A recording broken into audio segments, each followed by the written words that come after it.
Exercise 11.1.2 class 10th का थोड़ा सा इंट्रोडक्शन देख लेते हैं। इरेशनल नंबर के ऊपर है ये कि इरेशनल नंबर क्या होते हैं। जो पी अपॉन क्यू की फॉर्म में नहीं लिखे जा सकते वो इरेशनल नंबर होते हैं if it can not be written in the form of P Q.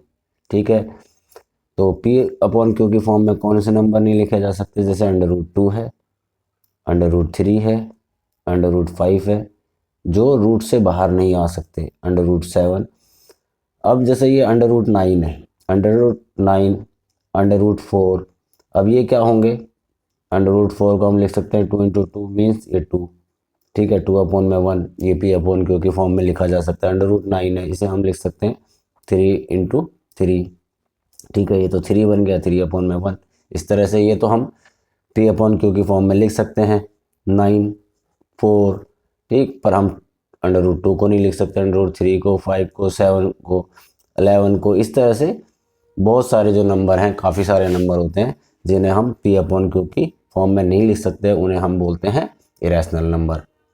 ठीक है, अब इसमें आपके एक्सरसाइज में एक थ्योरम दे रखी है, इस थ्योरम के ऊपर और इरेशनल नंबर, इसके ऊपर जो है पूरी एक्सरसाइज होगी, बाकी हम एक्सरसाइज में सीख लेंगे।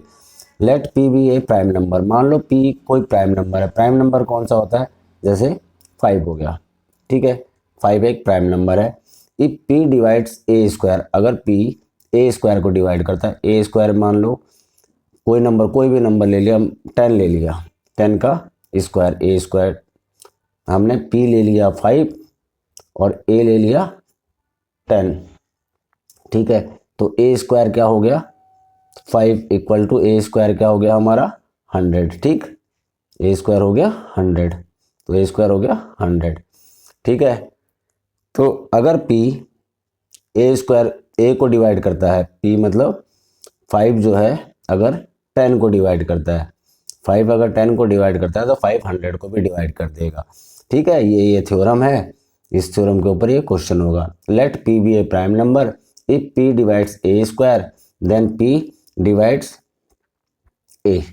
ठीक है, तो P A square then P divides A where A is a positive integer, A कोई भी पॉजिटिव इंटीजर हो सकता है। Let P be a prime number if P divide A square, अगर पी 100 को डिवाइड करता है तो पी जो है 10 को भी डिवाइड कर देगा, where A is a positive integer. सिर्फ ये वाली जो थ्योरम है, इस थ्योरम के ऊपर क्वेश्चन होंगे, तो हम करते हैं यहाँ पर स्टार्ट। पहले फर्स्ट क्वेश्चन नेक्स्ट पेज पे। क्वेश्चन नंबर फर्स्ट है, prove that under root 5 is a irrational number. ठीक है, हमें ये प्रूव करना है अंडर रूट 5 जो है एक इरेशनल नंबर है। ठीक, तो कैसे करेंगे स्टार्ट, इसको करने का तरीका, लेट मान लेते हैं, हम मान लेते हैं, अज्यूम करते हैं, लेट अज्यूम दैट, क्या अज्यूम करेंगे सबसे पहले हम कि अंडर रूट 5 जो है वो रैशनल नंबर है। ठीक है, अज्यूम करेंगे, अब हमने इसे अज्यूम कर लिया, assume that under root 5 is a rational number. ठीक, ये एक रैशनल नंबर है। ठीक है, तो अब हम इसे कैसे लिख सकते हैं, अगर ये रैशनल नंबर है तो ए अपॉन में be under root 5।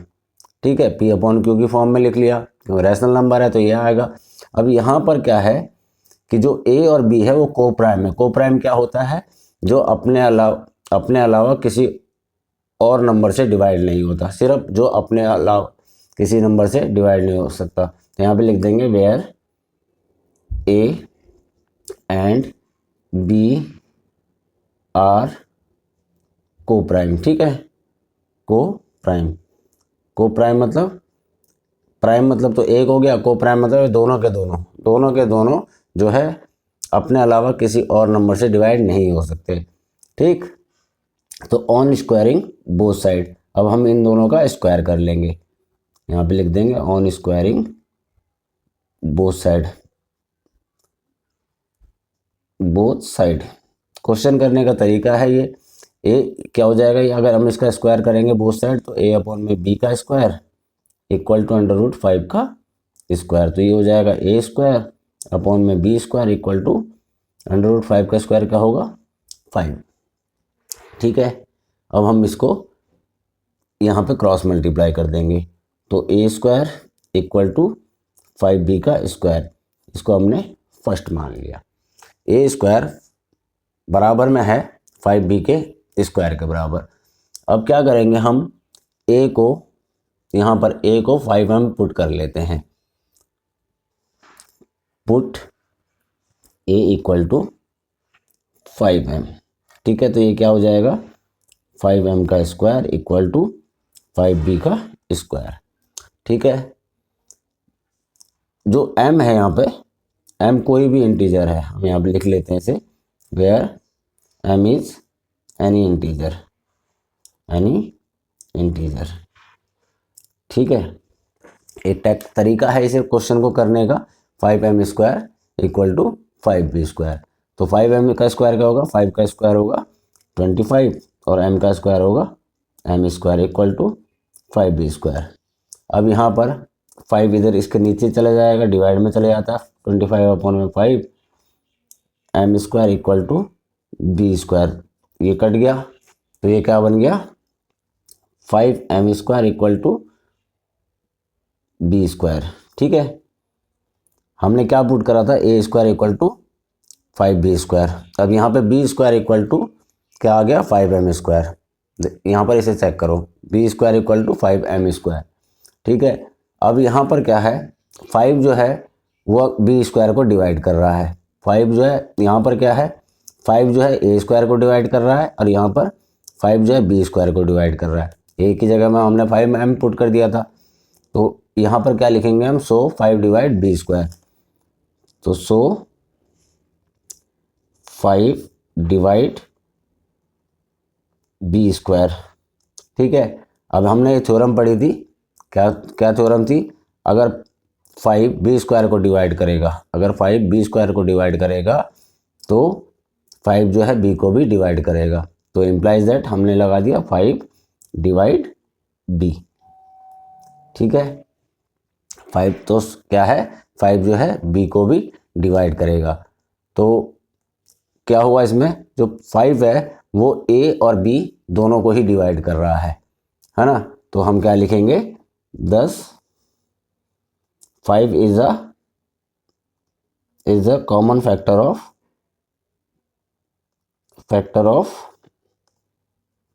a and b। ठीक है, तो 5 जो है वो कॉमन फैक्टर हो गया a और b का। अब यहाँ पर क्या हुआ कि a और b जो है वो तो कोप्राइम है, वो अपने अलावा किसी और नंबर से तो डिवाइड हो ही नहीं सकते। तो ये कंट्राडिक्शन हो गया ना, कि हमने, अब एक कंट्राडिक्शन क्यों हुआ, मतलब ये अलग हो गया ना, कि 5 हमने यहाँ पर पुट क्या कह रहा था कि a और b जो है वो कोप्राइम है, मतलब वो अपने अलावा किसी और से डिवाइड नहीं होंगे, या हमने से रैशनल नंबर ले लिया था। अब रैशनल नंबर लेने की वजह से वो 5 से दोनों के दोनों डिवाइड हो रहे हैं। ठीक है, a भी डिवाइड हो रहा है और b भी डिवाइड हो रहा है, पर हमने क्या लिया था कि वो कोप्राइम है, वो किसी अपने अलावा किसी और के साथ डिवाइड नहीं हो सकते। तो यहाँ पर एक कंट्राडिक्शन हो गया, कंट्राडिक्शन कि ये डिफरेंट हमारा रिजल्ट आ गया। अब but this contradiction the fact that a and b have no common factor other than 1। ठीक है, ये लिख देंगे यहाँ पर, but this contradict that A and B have no common factor, यहाँ पर लिखते चले जाएंगे, have no common factor other than 1, है ना, other than 1। तो 1 के अलावा इनका कोई कॉमन फैक्टर हो नहीं सकता। ठीक है, द कंट्राडिक्शन अराइजेज बाय, अब ये क्यों हुआ contradiction, the contradiction arises by assuming that, हमने गलत अज्यूम करा था, अज्यूमिंग दैट, क्या गलत अज्यूम करा था कि √5 जो है वो रैशनल नंबर है। Assuming that √5 is a rational number. अब ये रैशनल नंबर नहीं है तो क्या है, ये irrational number. So so √5 is a irrational number. ठीक है, ये क्वेश्चन, ये तरीका होगा इस क्वेश्चन को करने का। इंपॉर्टेंट क्वेश्चन है। √2, √3, √5 इस तरह से कुछ भी पूछा जा सकता है और ये क्वेश्चन काफ़ी इंपॉर्टेंट है। 2 या 3 मार्क्स में, 3 मार्क्स में ये क्वेश्चन आता है और हर बार एग्ज़ाम में ज़रूर आता है।